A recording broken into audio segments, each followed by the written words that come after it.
Hi guys! Welcome back to our YouTube channel. Please don't forget to like, share, and subscribe para lagi kayong updated sa mga video na i-upload ko sa aming YouTube channel.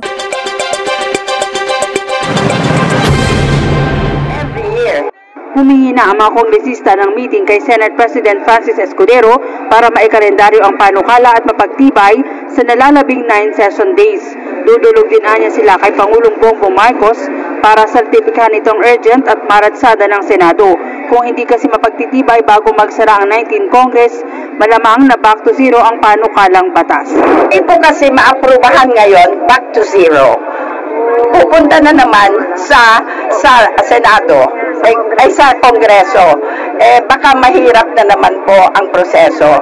Hirap po kami na nagpa-aproba po sa Kongreso. Hirap na naghanap ng pondo. Ngayon po, dito sa Senado, pinatulog lang nila ng 8 buwan.